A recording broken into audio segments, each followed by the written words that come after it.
Good evening and welcome to the Richard Urban Show. I'm your special guest host, CJ Ferry. Last we heard from Richard Urban was a phone call. He was on his way to a meeting down at the docks and the phone went dead, and next time the phone rang, it was just a lot of mumbling and kicking on what sounded like a metal door. So Richard told me to give you that message. Actually, Richard's in Pennsylvania right now enjoying a well-earned vacation, so he escaped from the show and the people of Fall River for a brief relaxation. Tonight is the panel show, and usually I'm over there on that side, but today I'm being the host, and I'd like to welcome our guests. First, City Councilor Mike Miozza, candidate for Mayor of Fall River. That's correct. Great to have you here. Thank you, CJ. Wonderful to have you. Thank you. And Bob Chip Camara, our usual troublemaker and part of the unholy trinity. And your co-host. And my co-host on another City. show, yep. And last but not least, our big mouth of the bunch, Dan Robillard, the troublemaker of all city council meetings. You got to remember to breathe, Danny. You got to remember to breathe. Thank you all for coming. Well, I think the first big issue that we're going to talk about today is the fact that nomination papers are due today at 5 o'clock, which is approximately a half an hour from the taping of this show. And currently we have Mayor Flanagan, who doesn't know as of yet whether or not he's going to be on the ballot, former City Administrator Sean Kadim, District Attorney Sam Sutter, Mike Miozza, and I believe that's Dave Dennis. and Dave Dennis, and that's about it right now that we know of. Ron Cabral. Oh, well, of course, Ron Cabral, but I mean, really viable candidates. And I have to say that it is a little surprising when you look at this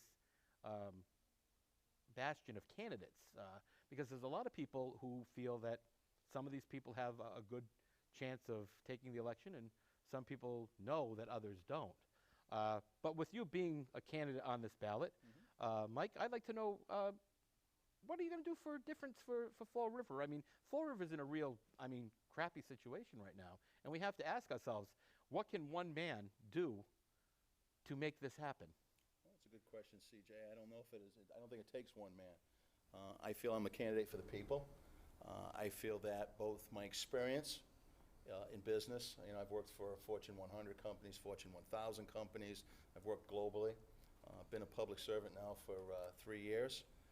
I feel that I have some personal qualities that helps me be a leader, a good leader. I'm a good listener. So it's not going to take one person. It's not going to be Mike Miozza. It's going to be who I surround myself with in my administration. I want quality people. I do not want yes people. I don't want people to tell me what they think they want me to hear.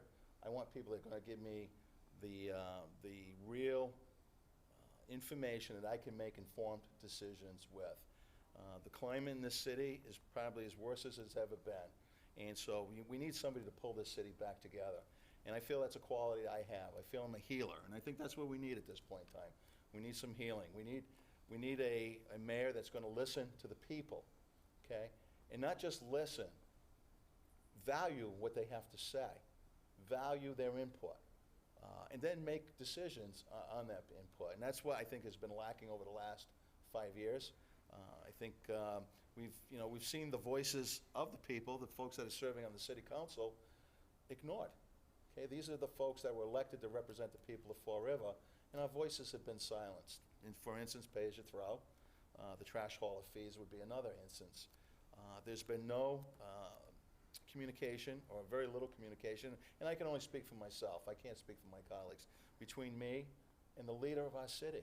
I can tell you that I've been on the council for 3 years now, and I probably have received a dozen, whether it be text messages or voicemail messages from the mayor. And a lot of those really had nothing to do with city business per se. So the communication has been almost non-existent, and it makes it difficult to be part of a city, to help this city grow, to work on the problems of the city when you're not included in the discussions. And I think that's what we've seen over the last, at least I can only speak for the last 3 years that I've been on the city council, and that's what's been frustrating to me. Not that I understand we're two separate, two different parts of government, the legislature, but there needs to be more cohesiveness, more communication, more decisions that are done collectively, not unilaterally. Bob, do you agree with that? Do you agree that the mayor and the city council just have kind of gone their own way, and the mayor has refused to communicate anything to the city council or the school committee or to anyone in public that serves the public? Oh, yeah, absolutely. I agree that the mayor hasn't communicated with anyone, the citizens or the city council. There's almost a lockout of the citizens and the city council. It's kind of his way or the highway, and I think the result is evident. And, you know, as far as Mike is concerned, we had him for a guest on our show, and one thing I can say, even in positions that I didn't agree with Mike on, he always had a valid reason for his position. He's always had a well-thought-out position on every issue, and, you know, that's to me a plus, because what we need is somebody who understands that in order to govern effectively, you have to be inclusive. You have to listen to everybody's opinion. You don't have to necessarily agree with the opinion, but you must listen, because sometimes you might even get a better idea, even if you disagree with most of another position. But, you know, in order to turn this city around, you know, a little phrase that I kind of coined for somebody that ran for mayor, you know, we have to realize that we don't live in Fall River. Fall River lives in us. And if we don't all work together to turn this city around, you know, this city is doomed. Danny, does Fall River live in you? What's your take on all of this? Well, you know, regardless of the outcome of this election, business cannot continue as it is. The state of the city is a financial disaster. We saw it last night. If there was not evidence that came before that council that we need a complete forensic audit, there will never be. And the way you start it is you do the complete forensic audit, which examines every account, department, and position citywide, and then with the findings of that audit, you begin to get a handle on the fiscal viability of the city. And when you start building your budget, you go from zero up with justification on every single position. And that's where it starts. Well, zero-based budgeting, we've heard that a lot. And I know you and I have talked about that in the past. And it always sounds very easy. It really does. Yeah. But then you go back and you say, you know, if it's that easy, why didn't anyone do it? Yeah. And you got to ask that. And the truth of the matter, and I've done some research because I've heard about, you know, a call in the community about zero-based budgeting. So I've started some preliminary research, and you're right, CJ, it is difficult. Right. It's not an easy thing to do, and it's difficult to do in the public sector. It's typically, you can do that, it's easy to do in the public. Now, it's not to say that it can't be done, but it is very, very difficult. So I'm still researching that. I mean, I think we need to look at all options, because I don't think anybody's happy with the budget. We're not comfortable. Obviously, you've seen it's basically put handcuffs on the city council. There's no comfort in bonding. There's no, obviously, with the trust and the confidence is eroded to the point where we're at a standstill. Nothing's going to move forward. Well, you know, Mike, talk about the confidence there. And I hate to interrupt you, but, you know, you're talking about the confidence. How can you have confidence in anyone when the news is constantly revealing that department heads, legal counsel, the mayor, everyone is just lying about everything. They said very clearly, you know, Kathy Ann Viveris came before the city council. She said on the radio, she said to the press that I have asked every department head, I have asked every leader, and they all said they have no idea about these windows. But then again, in a story in 2013, May of 2013, Kenny Fiola said those windows were included in the budget. Pacheco. Yeah, Ken Pacheco, excuse me. Yeah. Ken Pacheco said that money's included in the budget. I mean, and you can't find it anywhere in the budget. So it's a moving target. Yeah. And this is what's frustrating. We cannot seem to get a straight answer. Yeah. And so how can you have confidence when you're asking simple questions? And listen, own up. If you did something, just own up and say, own it. I ordered the windows. I didn't do the paperwork. Because if you don't do that, then what do you think? You think you go to the worst. Something's being covered up. And then if you're saying that is being covered up, then what else are we missing? So it just leads to all these questions. You owe it to the people. You work for the people of the city. You owe them an answer. That you owe them an answer. They deserve an answer, and we need the straight answer, not this moving. Now, to that end, I will maybe make some breaking news here. Councilor Mitchell and I, as we speak now, Councilor Mitchell is calling the city clerk's office to have a letter drafted to District Attorney Sam Sutter. We are requesting an investigation into this, because once again, you know, I heard on the radio today, there was that moving target, and we've got to get to the bottom of this, because this city won't move forward until we do. But why would you send the letter to Sam Sutter? I mean, he's running for mayor. There's the first thing, okay? Secondly, he hired this mayor. And he's already recused himself from anything previously that has come before him in regards to the city. I mean, Well, and I'll explain that, and Okay. it's a good question. Yeah. Because really, he's the only law enforcement left. It was brought, Dan Racine brought it up to the Attorney General. As far as I know, that investigation is done. I mean, they said, yeah, you violated 30B. You know, you need to put a letter in the file explaining what happened, and that's the end of it. The IG isn't getting involved. There's no Inspector General coming down. So really, that's the only option that we have left. So, you know, maybe we do, maybe, you know, Mr. Sam Sutter does what he did with the criminal investigation. He hires, hopefully, an impartial investigator to come down and do that. But it's better than what we got now. We've got nothing. And so that's just another method to see if we can figure out once and for all what happened. I mean, we get, you know, we got a story in the Herald News 2013. Seems like department heads knew what was going on. exactly. And all of a sudden, what happened in 2014? We forget. It seems as a moving amnesia. So now you wonder why there's lack of confidence, lack of trust. And that's just one issue. Exactly. That is just one of several issues that are going on. So, you know, I've been guarded. I never wanted to appear to be an obstructionist to the mayor. I will have no problem opposing any mayor, whether it be William Flanagan, Sam Sutter, Dave Den, whoever. You know, if I'm not the candidate that wins mayor. But I'm going to challenge any mayor, because I was elected, I should say. Well, Because you if were I was hired, hired, yeah. well, Yeah, I was you were hired, hired by I need the a- people. Well, I need a little raise, but Yeah, we you won't. were. But I was elected by the people, and to be an independent voice. Well, And that's true. what I pride myself on, and being an independent voice for the people. And I will continue to do that regardless of who's sitting on that sixth floor. But that being said, I would hope that more times than not I can be in support of, because we've been inclusive, we've been communicating.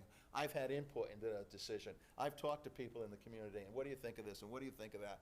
And the mayor, and that's how information, you take it and you bring it up and comes back down, and then you come up with the best policies that you possibly can to govern the people that you've been elected to do.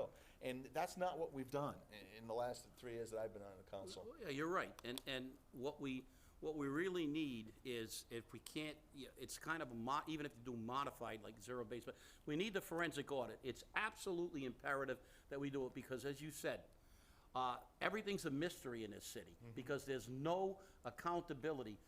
Ironically, I think I went before the council one time, and I spoke about this. I accessed Newton's budget online. Now, Newton's budget is a budget you can read. It's not like our budgets. It's intentionally, if you look at each department, it says, each budget shows, encapsulates everything that was accomplished in the previous year by that department, and it sets the priorities and goals for the upcoming fiscal year. And then every single item is broken down, and any citizen can get on there and look. They can look at what they accomplished, and they can go to last year's budget and see if they accomplished what they said they would do, and you can track it, and everybody, there's accountability. And there's accountability. And there's one word I want to sum up what you just said, because I think you're spot on. Planning. Planning, exactly. They planned. They planned, and that's something I've seen. There's been a lack of planning, in my view.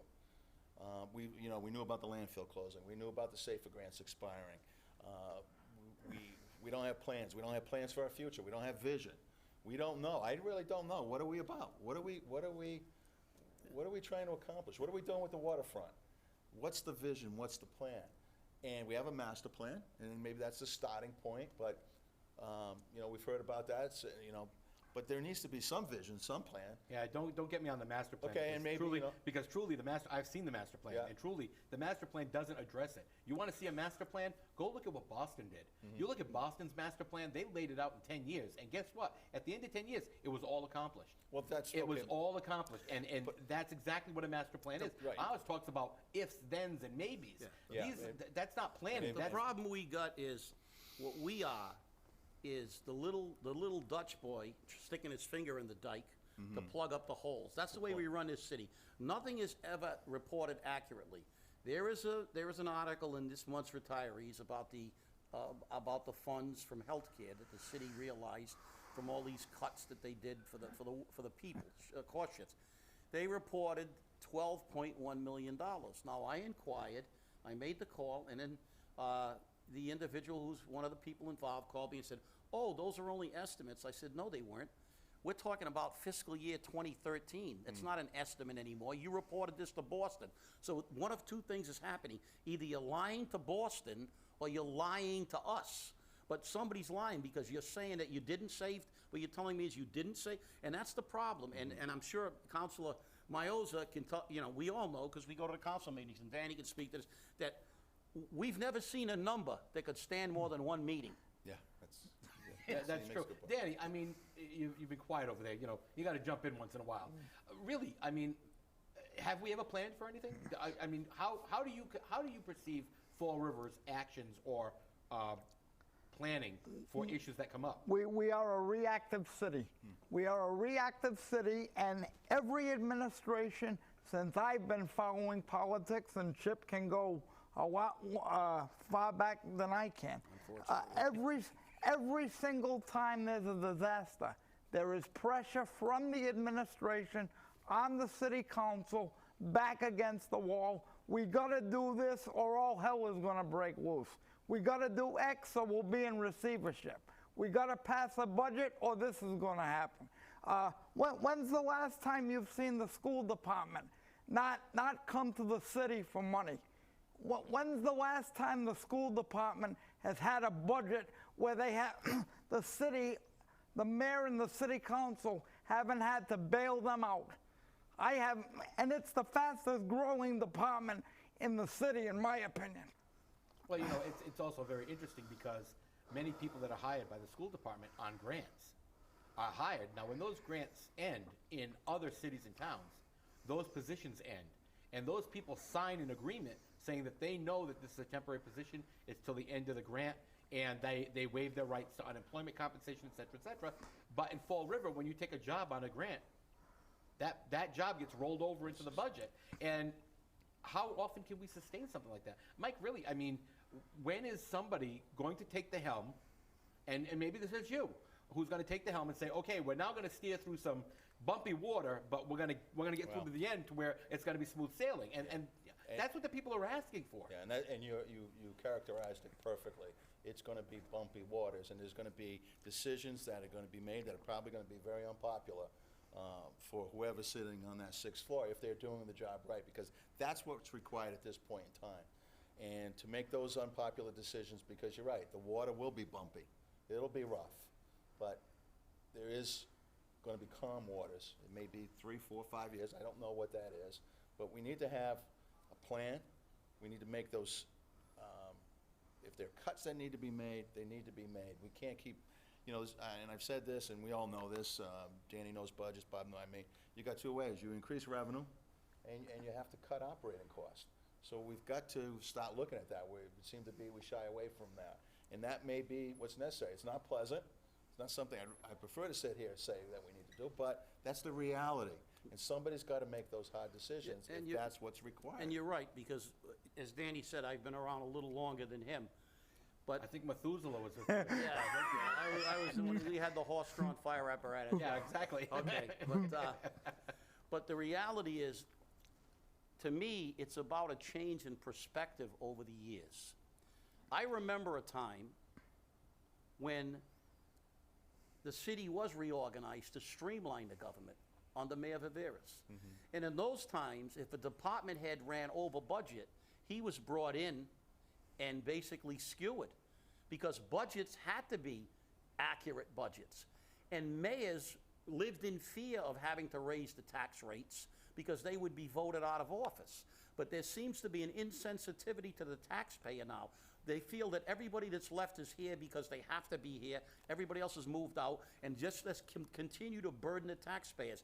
Bond, and the thing is that streamlining that resulted in positions. But now that's been added to and added to. We've bloated government. We've done things, and the perspective has to change. We have to remember that this government is about the people. We need a people's mayor. We don't need a mayor that's dealing with that has a perspective that the city is an employment agency. That we need a government that says, okay, all unnecessary positions will be eliminated. You know, it's a government's job to provide service to the taxpayer and essential services. This city is not a city, unfortunately, that can have a champagne budget right now. And as you said, it's going to be tough. But my perspective is, if you go to the public and the people who are being the most affected by this and say, we're already biting the bullet, and say, look, we're gonna all have to bite the bullet here. But when we turn this around, we will all prosper. We will all be in a better position. And that's the key. The key is, it seems that people are being put in people are being burdened while a special interest group continues to prosper.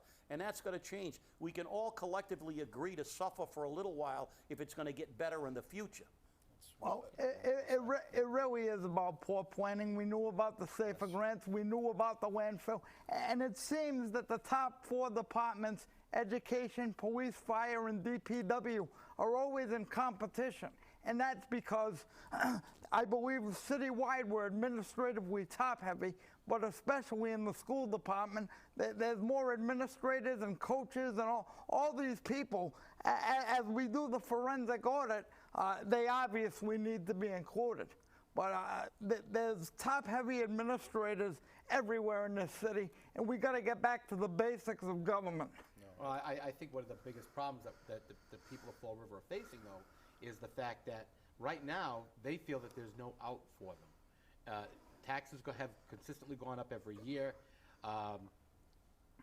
Water fees have consistently gone up every year. Service provided by the city has gone down. They're paying for more services. Pay-as-you-throw is the biggest thorn in everyone's side right now. And then the current administration has done everything possible to make it impossible for people to get private trash. Yet, in the previous budget offered by the previous city administrator and mayor, they wanted to privatize trash hauling. I mean, what's your take on that? Well, one of the things I will disagree with you on, I think there is an out. And the out is people leaving the city. Yeah. So, I mean, and that's the unfortunate. And they're doing it in fast numbers. And then to Bob's point earlier, we're burdening the people that are staying here, that chose to say, look, we're gonna stay here, we'll put our roots here. And so now they pick up the extra burden. And one of the things, going back to what Danny said about planning, and that's one of the problems I had with this budget, particularly this budget. I know I voted for it.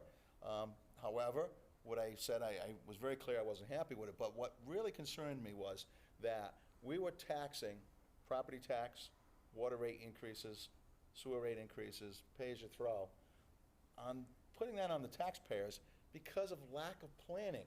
Because we didn't do the city, when I say the city, didn't do the planning that was necessary. And now, because we didn't plan, well, we got to pay for this, we got to make up that gap. Oh, who's going to make it up? The taxpayer. That's really, really bothered me. Also, go ahead, Mike, sorry. And so, to Bob's point, and I think I forgot my thought here, because he made a good point. We are putting burden on the people that are here, and people leaving our houses are not valued. I mean, we don't have a lot of, $1 million where we're getting that kind of revenue in, and we got to stop the bleeding. So there is an out, and what the out is they're leaving the city of Fall River. And you're we right. can recover from that. And we have to go back to as I said, what we need is a people's mayor. The old mayors were very concerned about the public opinion. When they raised taxes, if you raise taxes more than once every 3 or 4 years or so, that was a ticket out of office. And whether it was fear or actual concern about the people, there has to be back, that we have to have, number one, we have to go back to well, it was the Coopers and Lybrand study, studied every single position in the city of Fall River and its necessity within the city. And then after the reorganization, it was all about streamlining government, saving the money, and making tax and fee increases the last resort, not the first place we go. And that's the key. And in order to do that, though, it starts on the 6th floor. We have to have a mayor who truly is connected with the people, not millionaires from Rhode Island and not high-powered money men in the city. We need a mayor who remembers what Fall River's about. It's about hard-working, blue-collar people that don't make a lot of money but have a lot of pride and want to maintain, a decent living. Danny, go ahead. Hey, look, it goes back to poor management, too. Look at how much money we've squandered. We had $11 million years ago from BFI. Where's that money? Where's the money we lost on because we missed a grant on the landfill? Okay, where's the money from Boston Beer? All poor management. Now, not all of that goes to this administration, but they've had their own issues with planning, safer grants, and otherwise, all while giving pay raises at the same time. Yeah. That's the pathetic part. Yeah, you're right. And where's the $12.1 million that they reported was saved in health care? Where has that gone? Nobody knows. That's the problem. There's no accountability.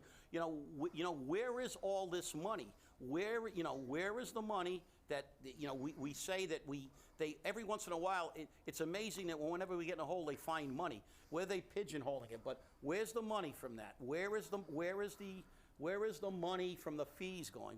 We also missed a grant that would have paid about 80% of the CSO. That's what I meant. Which we're still paying. Because what? The department head who was still employed said he was on vacation and he missed the deadline. Now, I don't know how anybody like that is gonna work, because he's burdened the taxpayers of Fall River for decades to pay that back. And yet he's still employed. Hey, this is one of the problems with our government. That's part of the accountability, and I think to Danny's point, we need somebody in that 6th floor that has management skills, understands the principles of management, planning, organizing, leading, controlling. Several years ago, they gave an insurance holiday. Insurance holiday? On premiums, right before an election. Yes. They had money to do it then. Now they claim they almost went to the GIC and they gutted the health care plan. So where's the money now? Yeah, well, our time is up. Half an hour goes by fast. It does, yeah. But in this last minute, just a quick review on what you think is going to happen in the next 2 weeks and the next 4 weeks. Mike? In the next 2 or 3, well, I'll be campaigning for the next 6 there weeks. There you go. Mayor, so I hope everybody will consider my candidacy. I'm going to make sure I vote now, and I'm going to make sure I vote on December 16th. Danny? Well, let's vote on December 16th and also vote on Tuesday, November 4th, the state election. Thank you all for watching. This has been the Richard Urban Show. Join us again next week when Richard will be back. Have a great night.